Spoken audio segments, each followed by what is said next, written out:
Welcome to the MOEToday Series on manifestation. And assalamu alaikum, peace be unto you. Welcome to the MOEToday Mind of an Entrepreneur Today series. Let me greet y'all right on manifestation, based on the book written by Charles F. Hanal called The Master Key System.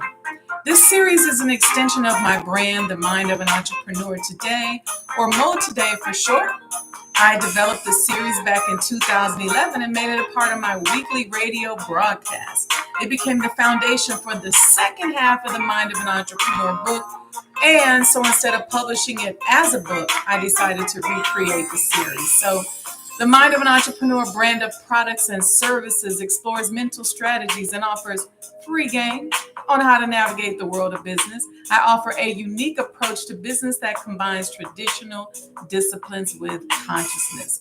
I'm an international businesswoman, an industry disruptor, global thought leader, philanthropist, and master business and real estate developer.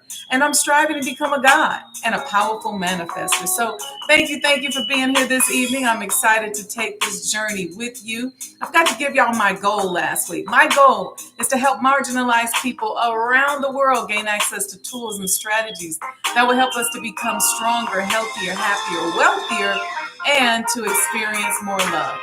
I'm working to build a model using mental strategies that will help make doing for self infectious.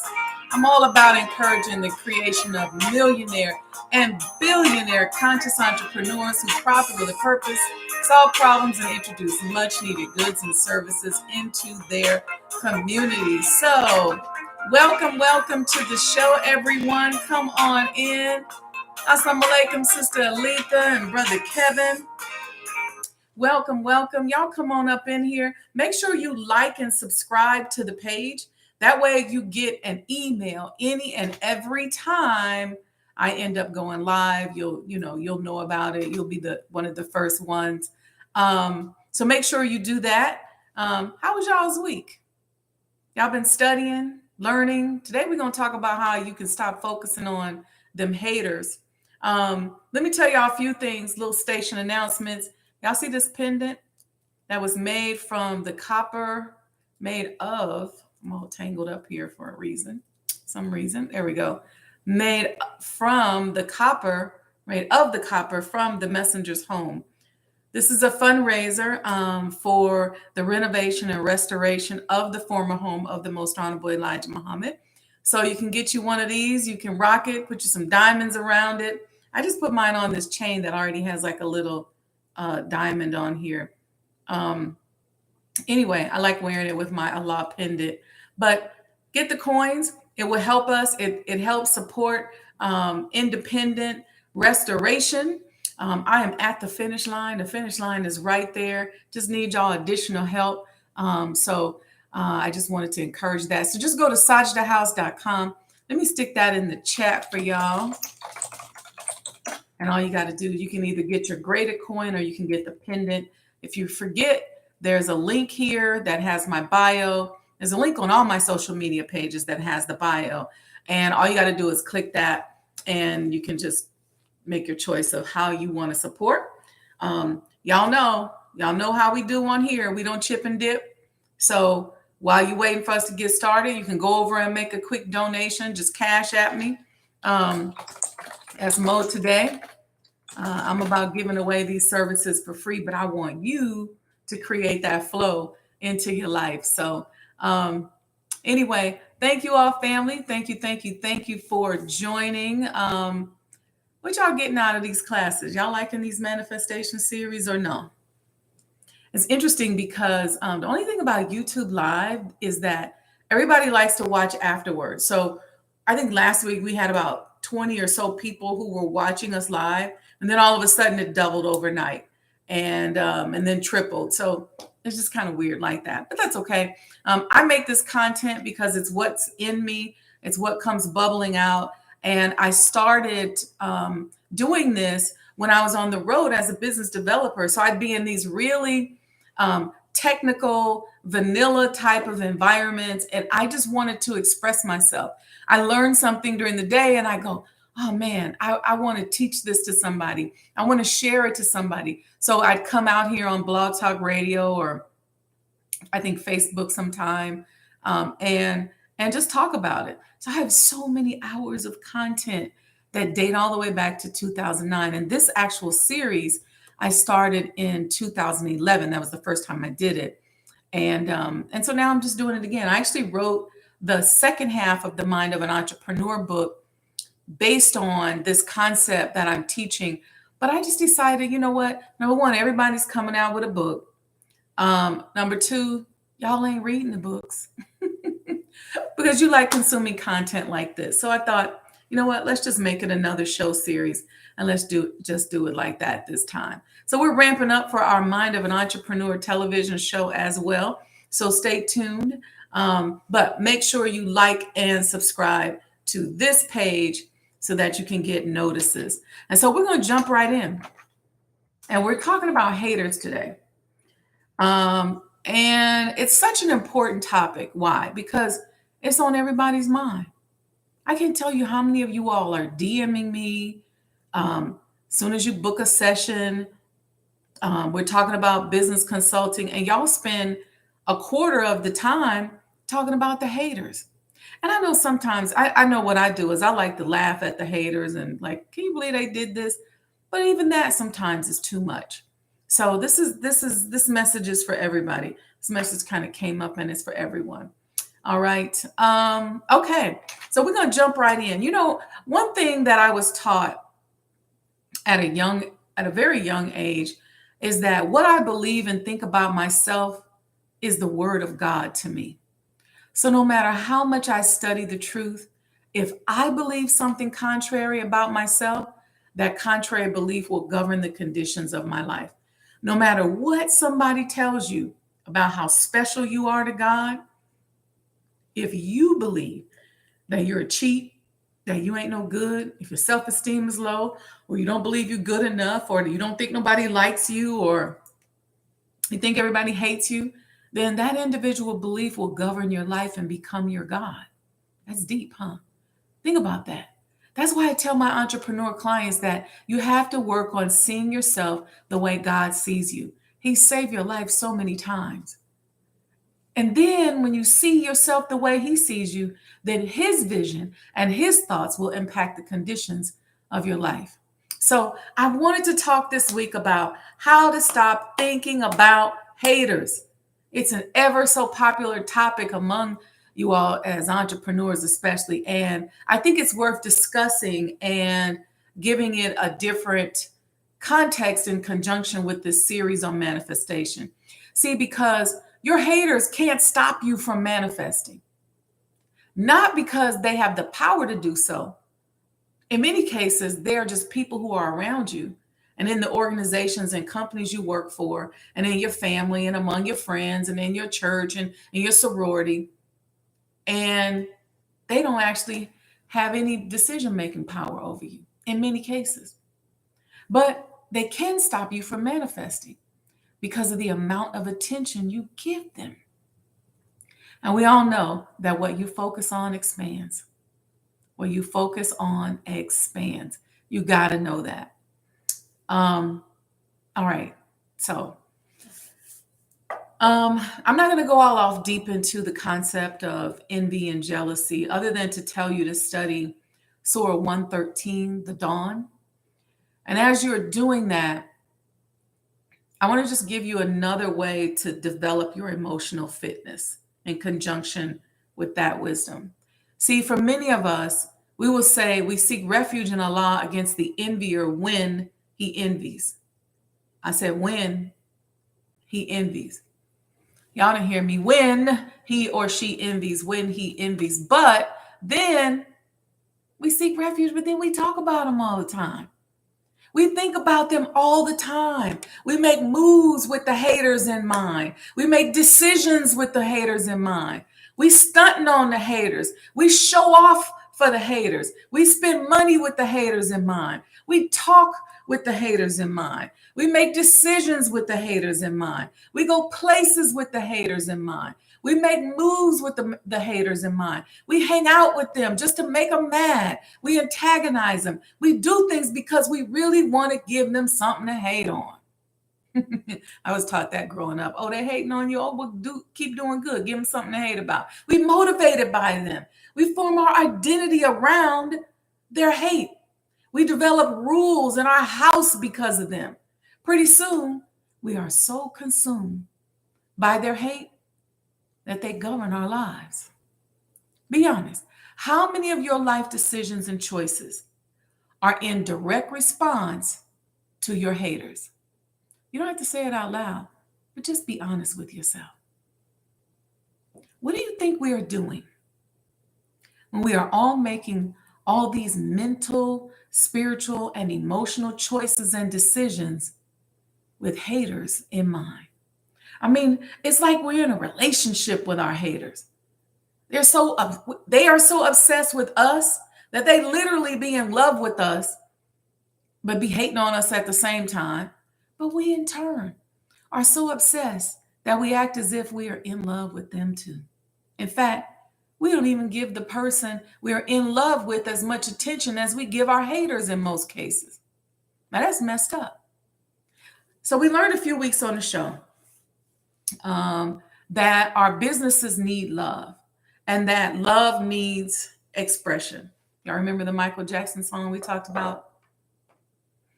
And many of us express more to and about our haters than we do the things that we love.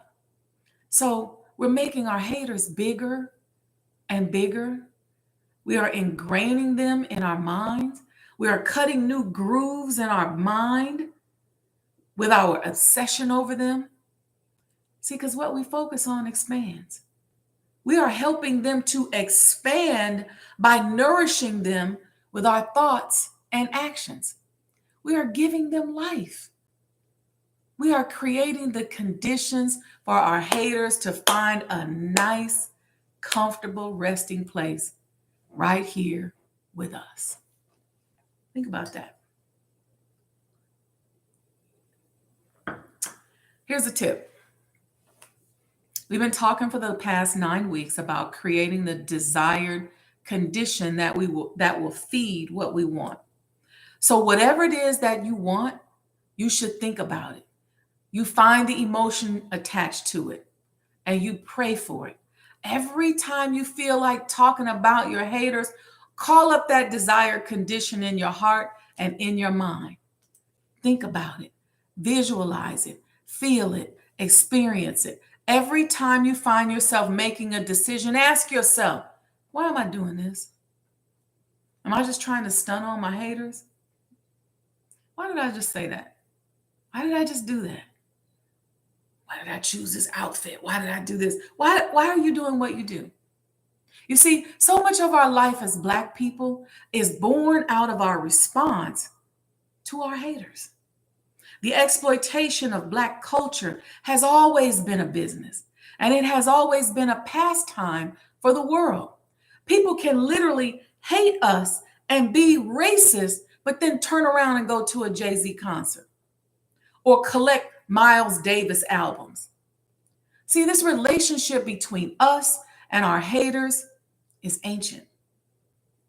This relationship between us and our haters is a critical aspect of American culture that has now become world culture and in many cases has become our personal culture.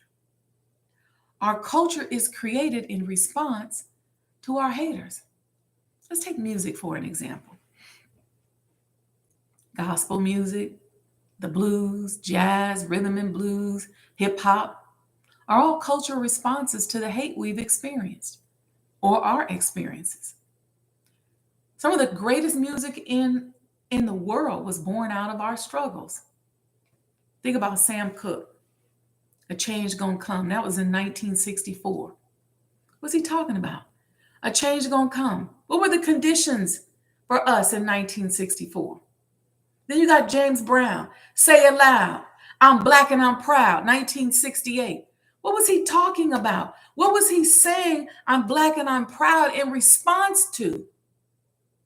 You got Billie Holiday, who sang Strange Fruit in 1939. Why did she decide to sing Strange fruit. Y'all got to do your homework on this. I'm not going to give you the answer. Then you got Nina Simone with Mississippi Goddamn in 1964. The Staple Singers, Freedom Highway in 1965. Gospel songs like Amazing Grace, Order My Steps, Near My God to Thee, Mary Don't Weep, Never Could Have Made It, and Soon I Will Be Done. Songs like that performed by our amazing family members whose voices vibrate at a frequency that taps the pain in every soul that hears it. We don't get paid our just due from this music. We're just crying out in pain, creating from our pain, coping with our trauma. The entire hip hop industry was created from our pain. And then, while we are so focused on the hate, responding to the hate, creating because of the hate, and distracted by the haters steal our culture, monetize it, and keep us oppressed so we can create some more stuff that they can steal and monetize. It's everywhere. I was watching a dance program the other day, and every dance group that came up, most of them were not Black. They were doing moves that we originated, and they would all come out on the stage and literally throw up what mimicked gang signs before. You know how many people are in jail and lost their lives for throwing up gang signs? See, with all our beautiful trauma-induced creation, I call them trauma-induced creations, what progress has that produced? That music that has helped us cope, it soothed us in our most painful moments. And those beautiful cultural expressions line the pockets of people that don't look like us more often than not. You got some of us who get paid a little bit, but we don't receive the majority of the revenue generated by our creativity. So what happens to you as an individual when your personal creativity is fueled by hate? I would say that that same process applies, but the individual impact of decreased production can be devastating to you as an individual. Not focusing on what is important to you or what you want is dangerous.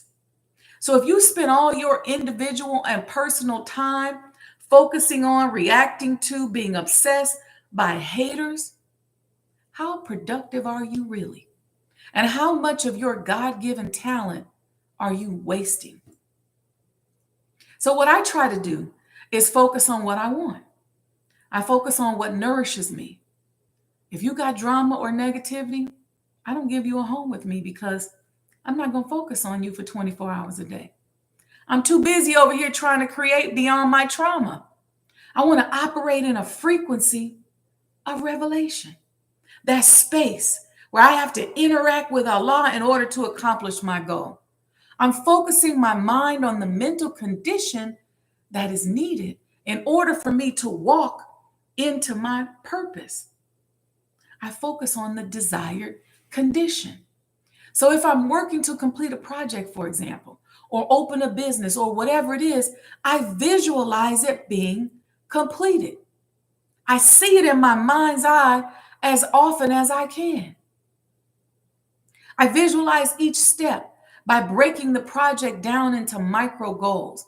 I visualize the completion of those goals. I take a moment to relish in how I will feel when that goal is accomplished. What will my facial expression be like? I practice that facial expression. What does my heart feel like?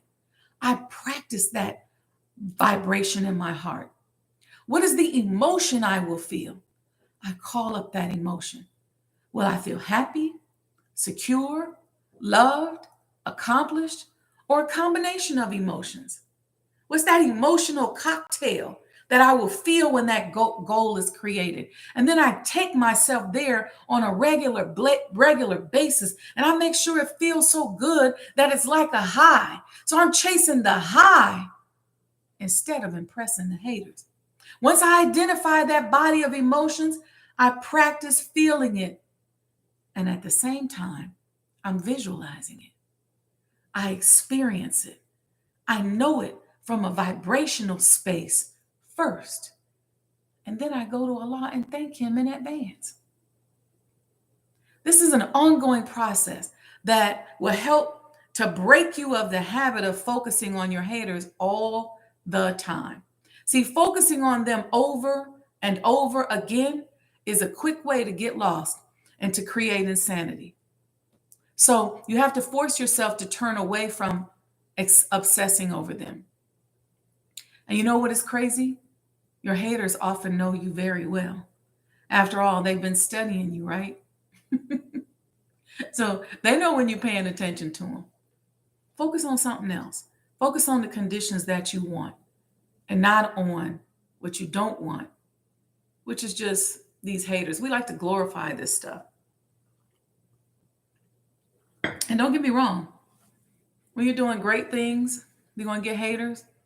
When you're doing not so great things, you're going to get haters. Some people will hate you because your feet are smaller than theirs.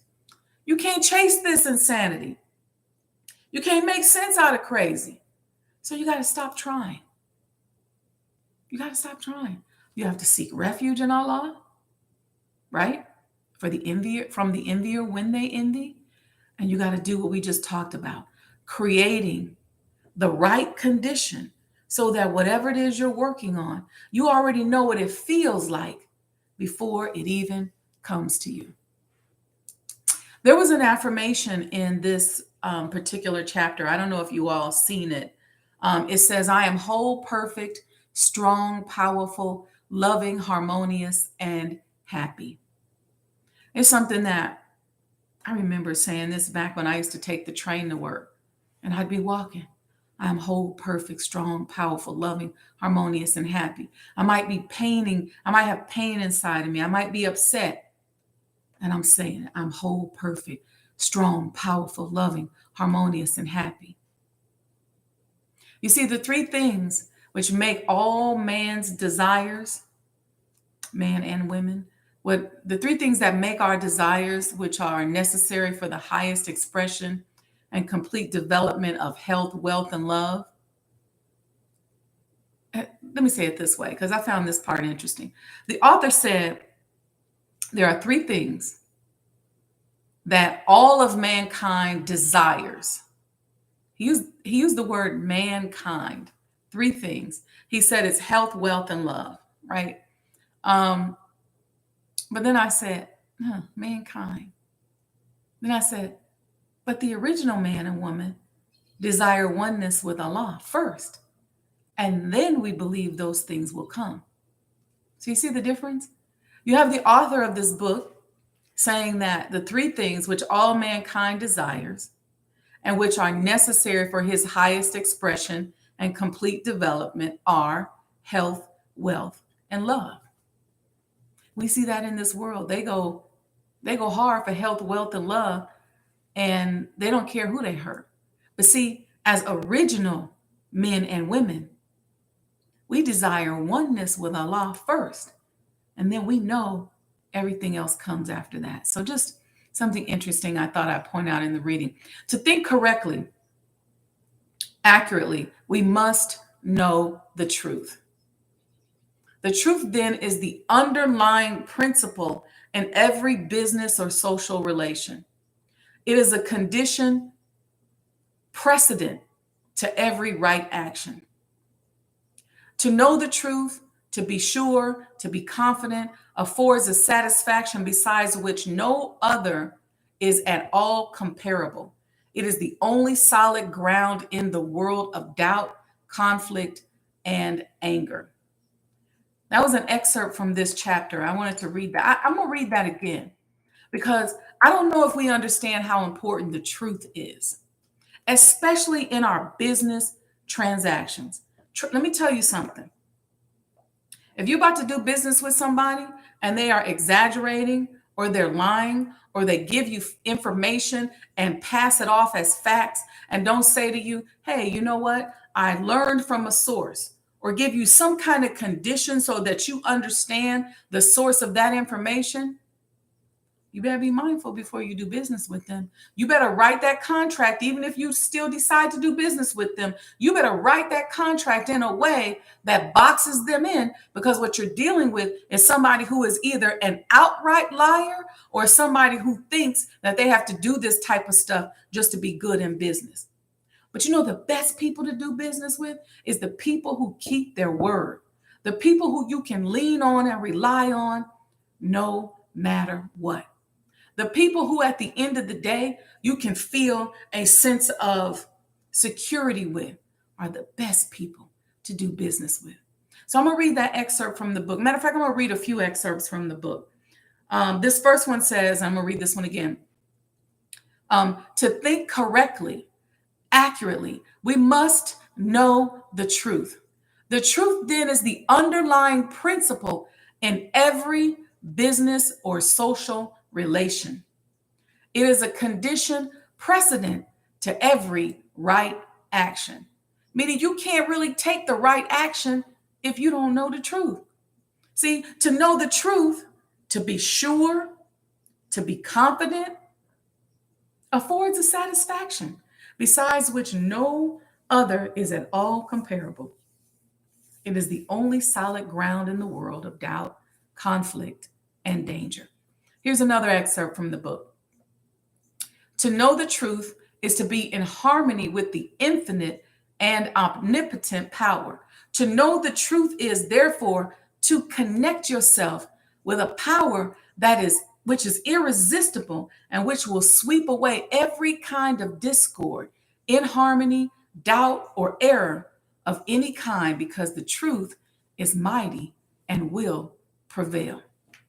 Be mindful in your business relationships and in your negotiations of people who play games, people who do things because they think they can manipulate a situation down the line. You know, that is one of my pet peeves. I cannot stand to be in a business relationship or to be in a situation, period, with somebody who has the power to play games or who is so good at playing games that they influence the decision that you make.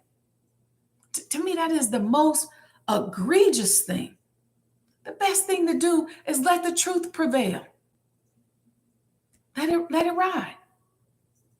Here's another excerpt from the book. Visualization is the mechanization. No, it's not a mechanization. I don't even know if that's a word. Visualization is the mechanism of the attachment which you require. Visualization is a very different process from seeing. Seeing is physical and is therefore related to the objective world or the world without. But visualization is a product of the imagination and is therefore a product of the subjective mind, the world within. It therefore possesses vitality. See, visualization possesses vitality. It will grow. The thing visualized will manifest itself in form. You want that new Rolls Royce? Visualize yourself in that Rolls Royce. You want that new airplane, that new jet? Visualize yourself. Use your imagination and put yourself in that jet. The mechanism is perfect. It is created by the master architect, and the author says, who doeth all things well. But unfortunately, sometimes the operator, which is us, is inexperienced or inefficient. But practice and determination will overcome this effect. What does that mean? Keep visualizing. Keep practicing your method of visualization. And when you get the visualization down, start working on creating the emotional conditions. Okay? If you're looking forward to seeing somebody, visualize yourself seeing them. Visualize yourself seeing their face, feeling the energy of their smile, feeling them in your heart. What do they feel like to you? And call that up before you see them. And then give thanks for that feeling, for that energy, for the opportunity to have that experience. Let's start in with these study questions before we run out of time. Um, the questions are in consecutive order. We are on part 9. So the study guide questions start with question number 81. And in question number 81, the author asks, what is the imperative condition of all well-being? And the answer is well-doing. Aha, y'all didn't think about that, huh? What is the imperative condition of all well-being? You praying for well-being, you praying for wellness. What is the condition? You got to do well. You are what you do. You are what you do. So what you do and what you do, especially when no one is looking, is who you are. Uh-oh. Y'all heard that Sunday at the Swan Song? The minister said that. So the vitally important or crucial condition of well-being is well-doing. You cannot do well if you don't be well. I always have this conversation with my staff. I ask, who are you when no one is looking? What conversations are you having in your head when you made that decision?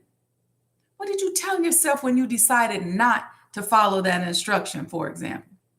Don't tell me you don't know, because if I gave you an instruction and you decided not to follow it, there was a thought process that took place prior to disobeying or ignoring that instruction. I want to know what that thought process is so I can help you. If we are in a relationship, what are you thinking about when you decided to talk smack about me or betray my trust? What were you thinking? You had some conversation with yourself, just like you are having some kind of conversation with yourself right now. So doing well begins with thoughts that produce self-talk. What is your self-talk? See, learn to analyze, control, and firstly be aware of your self-talk. That's the only way you're going to break yourself of these habits that stagnate you. Analyze your self-talk. Here's number 82. What is the condition precedent to every right action? So to paraphrase, what is the condition that happens before every right action? It's right thinking. So before you experience well-being, you must do well. And in order to do well, you must take the right action. What produces the right action? It's the right thinking, which is what produces the right action. That goes back to what I just said about self-talk. See, it's that self-talk that drives the decision. You know you're supposed to be on a diet. You know that particular food makes you sick. What were you thinking when you ate it? What conversation did you have with yourself? See, this is how we can start to break these mental habits that cause us to fall down and cause us to be set back. Here's number 83. What is the underlying condition necessary in every business transaction or social relation? Ask the question again. What is the underlying condition necessary in every business transaction or social relation? You must know the truth. See, I'm the type of business person who thrives off information. I tell my staff, don't withhold information from me. Don't be afraid to bring me something that you think I don't want to hear, because I need information in order to discern the truth and make the right decisions for all of us. Give me all the information. Give it to me if it's good and give it to me if it's bad. Don't make a decision for me by withholding certain information from me. See, when you decided not to tell me the truth, when you decided not to tell me something that was good or bad, you impacted my ability to make a sound decision. That's why a lot of times if you work with me, I ask a lot of questions. What did you say? What was their reaction? What happened after that? This helps me to make the right decision about a relationship, a vendor, a transaction, whether we're going to take a project. See, truth is a necessary component. Otherwise, your decisions will not have a firm foundation. Your decisions will be very weak. Here's number 84. What is the result of a knowledge of the truth? That's the author's question. What is the result of a knowledge of the truth? And he answers, we can readily predict the result of any action that is based upon a true premise. We can easily predict the result of any action if the premise is true. Not only does the truth give you a firm foundation, but it also helps create a constant from which you can calculate or predict future results. See, much of business is strategizing. It's very difficult to strategize if you don't know the truth. You don't know where you are. Just like in algebra, we solve for the unknown. See, y'all thought y'all could skip algebra, huh? Tell y'all, don't dish these math classes, and don't let your children dish these math classes.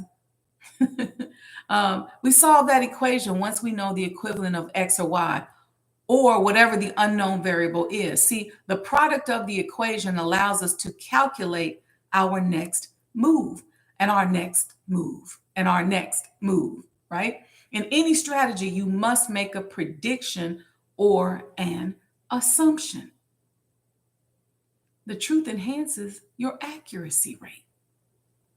That's why when people do business with me, my goal, is to help folks get to another level, to push beyond where they may have thought that they could have gone, to just feel better and be better so that they can create a condition when they go into a situation that attracts more of what they want to themselves.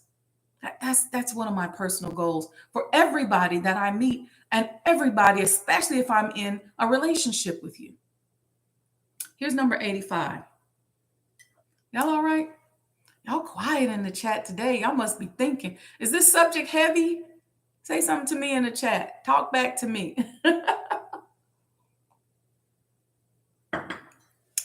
I know y'all business people thinking. See, this is like church for entrepreneurs. All right. Number 85. What is the result of any action based upon a false premise? The author asked the question, what is the result of any action based upon a false premise? His answer is, we can form no conception of the results which may ensue. All right, so let me break that down a little bit. See, a false premise is a lie in truth.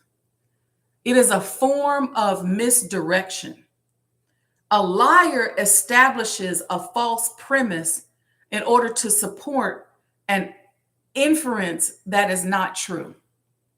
Since the premise or the assumption is not correct, the conclusion that you draw may be an error. Thus, the action taken based upon the conclusion drawn will be the wrong action. So the author says we can't get to the right answer if we have a false premise. I think what's cool is a lot of times is when you let the liar think that you believe they false premise. That's funny. Then you see their shock when you don't do what they expect you to do. Because most of the time when they are lying, they're predicting on you and assuming that you're going to respond a certain way. You see, and so they put all their cards in the deck down because they think, okay, got her. So you don't always have to let the right hand know what the left hand is doing. You know what? You don't always have to be so quick to snap off and pop off on somebody. So this is where patience comes in. You can know that a person is lying, but you can relax. Let the lie take form. Or they may not even realize they're lying. They may just be going off of a false premise that they got from somebody else. And so you want to let it play out because you don't want to aggressively accuse or hurt someone that you care about or ruin the deal. Sometimes you just have to let the facts build up. You got to know how to be patient. This is chess, not checkers. Number 86, I did a show on my radio show called Chess, Not Checkers. Y'all ought to check that out. If you go to Anchor, there's a link in my bio or you can listen to the past episodes of the radio shows. Anyway, number 86. Make sure if you're here, you got on late, make sure you like and subscribe to the page. Make sure at the end you go in, make some comments, let the world know how you feel about this series and this episode. Anyway, number 86. How may we know the truth? The author asked the question, how may we know the truth? And the answer is by a realization of the fact that truth is the vital principle of the universe and is therefore omnipresent. Ooh-wee. This question and answer was so interesting to me because the author says, how do we know the truth? And his answer says, by realization of the fact that the truth is vital and omnipresent. See, realization is awareness. You have to first be aware of the importance of the truth. Listen to me good. You have to be aware of the importance of the truth. See, because a lot of times we live in this world that makes us think that the truth is irrelevant. But so you got to change that. You have to first be aware of how important the truth is to you. What have we learned about awareness in the past? See, awareness is the foundational principle of emotional intelligence. So in order to know the truth, you must be aware of how important the truth is. Then you have to understand how important the truth is to the universe. It is absolutely necessary. It's essential. The truth and the actual facts are so important that as members of the Nation of Islam, in order to come in, we have to memorize certain actual facts about the universe. That's to emphasize how important the truth is. Without the truth, the universe won't work. There are laws or truths in the universe that are non-negotiable. So if the universe has vital truths without which it cannot function, then you too must conduct yourself in that same manner. Y'all remember the Honorable Minister Louis Farrakhan during the Savior's Day 22 address that he entitled The Swan Song said that when he was faced with the choice between his music and the truth, he said, I can live without music. I can live without music, but I can't live without the truth. So the truth was vital to him. Without the truth, like the universe, he said, I can't function. He didn't say that, but I'm inferring that. This way of thinking then produces omnipresence, or a way of thinking and being that is of God. And let me tell you something. When you are in relationships with people, there should be certain truths about you.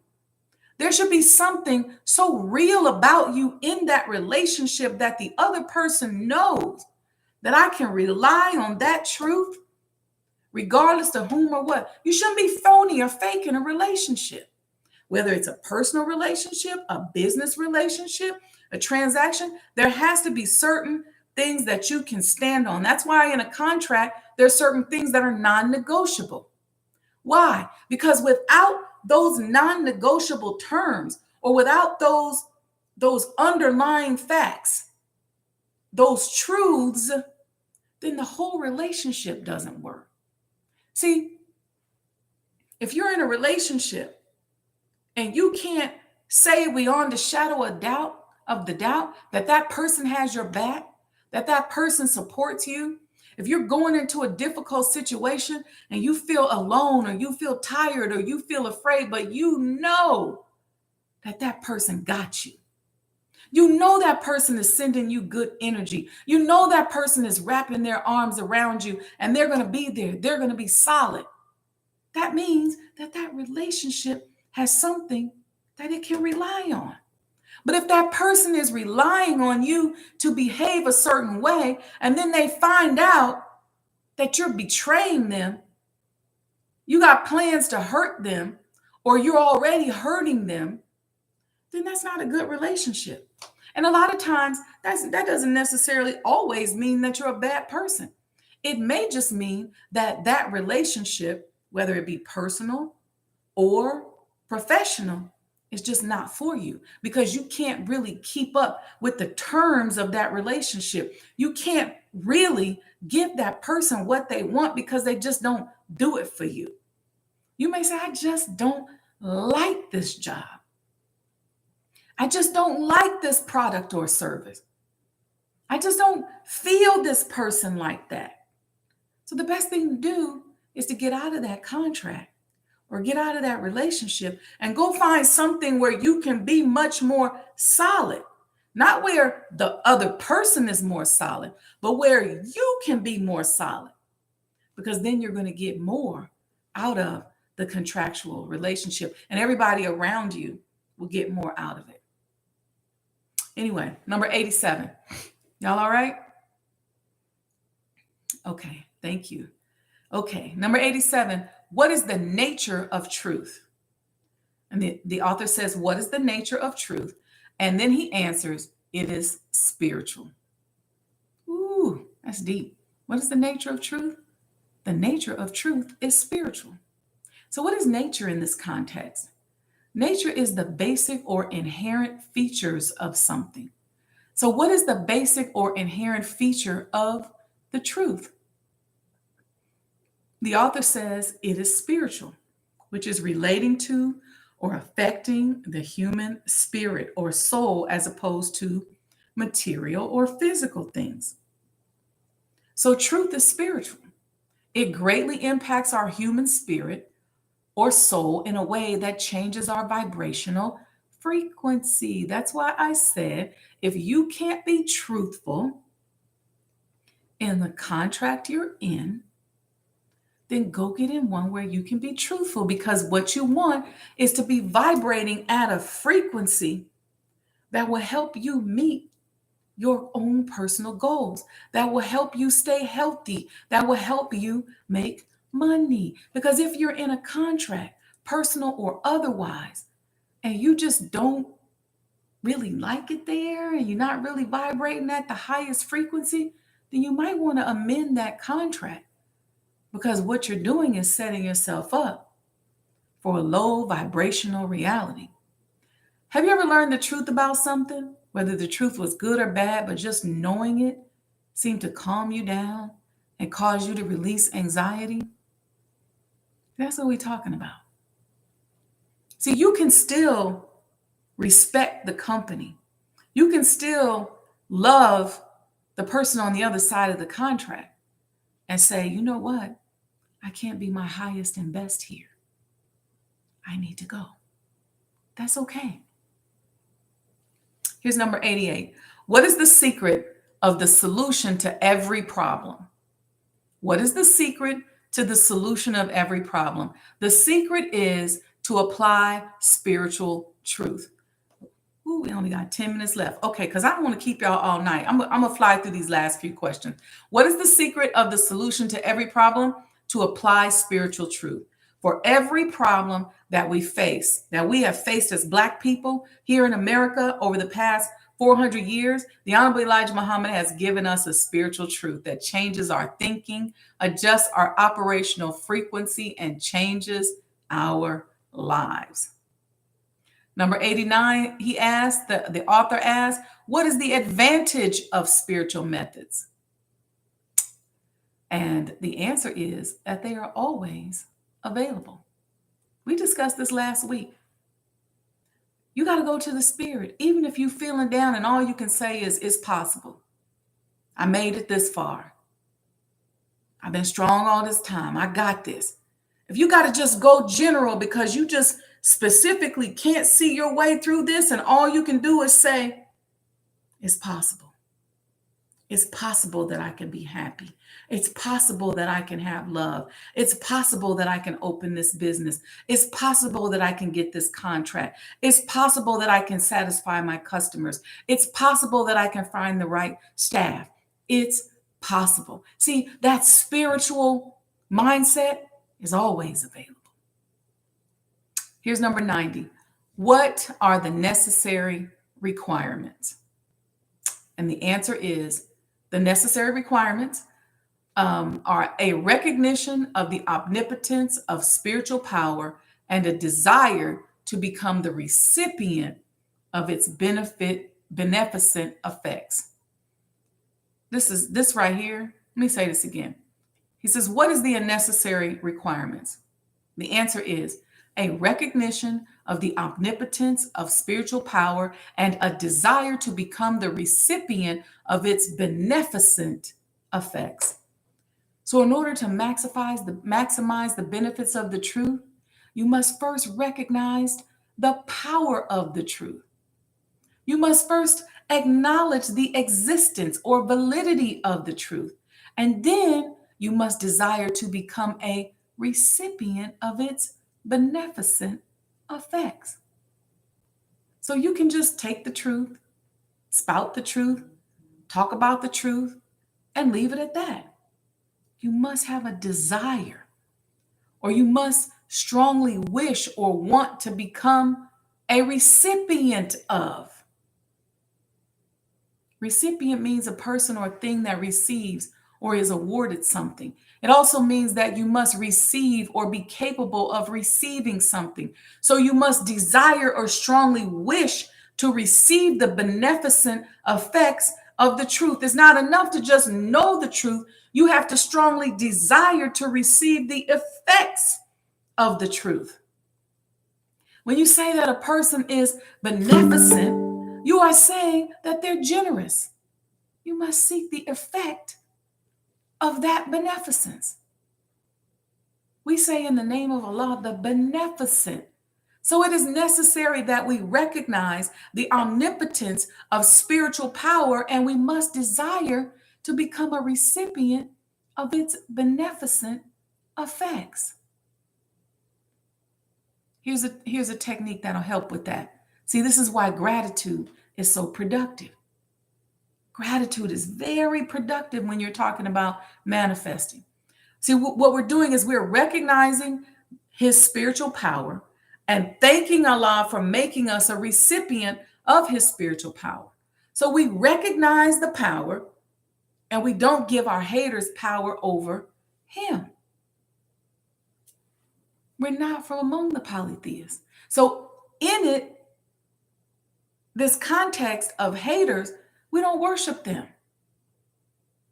We recognize the power of Allah to deliver us, and we strongly desire to experience the effect of His power. And we know that He is everywhere, all the time. And that if we focus on these haters, we are giving up our power.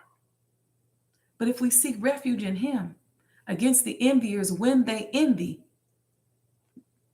then we are recognizing His power. We are desiring His power and aligning with His power. We have to practice creating the mental condition. That is where your mental energy should be spent, not on reacting to or obsessing over your haters. Move around and work and pray for more and more success, as the Honorable Elijah Muhammad teaches us. He said, we don't pay any attention to our haters. I'm paraphrasing. We just ask Allah to bless us with more and more success. Let me, in these last couple minutes, walk you through this homework this week, because this homework I love. And I'll give you a little bit of an idea of how I do it. So here's the homework. The author says, this week, visualize a plant. Take a flower, the one you most admire, bring it from the unseen into the seen. Plant the tiny seed, water it. This is all in your mind. Care for it. Place it where it will get the direct rays in the morning sun. See the seed burst. See it now, a living thing, something which is alive and beginning to search for the means of subsistence. See the roots penetrating the earth. Watch them shoot out in all the directions. And remember that there are living cells dividing and subdividing, and that they will soon number millions, that each cell is intelligent and that it knows what it wants and knows how to get it. See the stem in your mind shoot forward and upward. Watch it burst through the surface of the earth. See it divide and form branches. See how perfect and symmetrical each branch is formed. See the leaves begin to form and open up, and then the tiny stems, each one holding a piece of the bud. And as you watch, you see the bud begin to unfold and your favorite flower come into view. Now, if you will concentrate intently, you will become conscious of its fragrance. It is the fragrance of the flower as the breeze gently sways the beautiful creation which you have visualized. I do this one all the time. I visualize planting a seed and the seed sprouting and growing and pushing up through the dirt and the stalk growing higher and then the bud starting to open up and then seeing the flower, and then I smell it. See, this is helping with your visualization process. And when you're enabled to make your vision clear and complete, you will be enabled to enter into the spirit of the flower, or the author says the spirit of the thing. So now you can feel and you can sit there. Y'all know I'm crazy. I was going to say I ain't crazy, but you can sit there as the flower. It will become very real to you. You will be learning to concentrate. And the process is the same, whether you're concentrating on health or your favorite flower, an ideal, a complicated business proposition, or any other problem in your life. Y'all gonna have to go back and read that, but just try it. Just try it. Plant the seed. See the seed growing. Just see the seed starting to open up and the little white seedlings start to spread, and then see the stalk shooting up and then the flower opening up, and then smell the flower and then become the flower and sit there as the flower. Do that 2 or 3 times and then start doing that with your projects.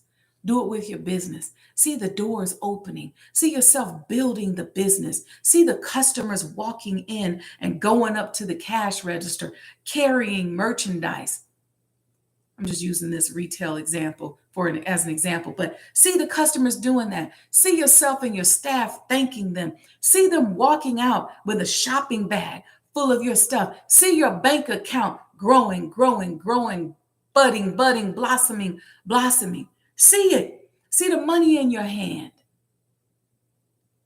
But start with something other than your business first. Something simple like a flower that you don't have any emotional attachment to. So as you're doing the visualization, your doubt won't creep in. All right. Okay, y'all. Tune in next week for part 10. Don't chip and dip me. Make sure you make a donation. Make sure you create the flow. Be sure you like and subscribe to this YouTube page. Let me know in the chat how the class has impacted you over these last few weeks. Go out here, get your commemorative Elijah coin. Please support independent preservation. The finish line is near. We need your help. Become a sponsor. And do not chip and dip me on this class, y'all. Make a Cash App donation, $ MOEToday. I'm giving you information that people are paying thousands of dollars for. My industry gives me a hard time. I tell y'all that every week. But I know that a lot of times we're just not in a position where we can manifest at that level to pay the prices that they're charging for this kind of stuff. And be sure to tune in next week. See y'all Saturday, inshallah, for the Sajdah Saturday morning coffee talk. Anything you want to binge is right here on the YouTube channel. So you can go out here, just binge. You can also binge on the Mind of an Entrepreneur show. Click the link in the bio. There's all kinds of shows out there. They're audio shows, so you can listen to them while you're working out or whatever. Follow me on social media at MOEToday Universe, MOEToday Universe, or at Sajdah House. And to join my mailing list, just text DO for self. That's DO the number 4 SELF to 855-574-9099. You're welcome in the chat. Thank you all. Some of you all saying this is so good. We have to process this information. Yeah, it's one of those things that you have to process, you have to practice, you have to think about, because it's different from the way we've been taught, to think and conduct ourselves. It's just different. We generally conduct our personal lives the way society deals with us. And so what we're trying to do is just take a shift and move away from that and focus our mind differently. So we got to study. We've been ingrained in this for 400 years. We got to study. All right. Okay, so peace and blessings, y'all. Good luck to all of your businesses. May Allah bless you with peace and prosperity. No matter what's going on, may you have peace. Thank you, thank you, thank you. And we'll see you soon, inshallah. Peace and blessings, everyone. I'm going to let y'all finish doing y'all comments, and then I am going to end the show.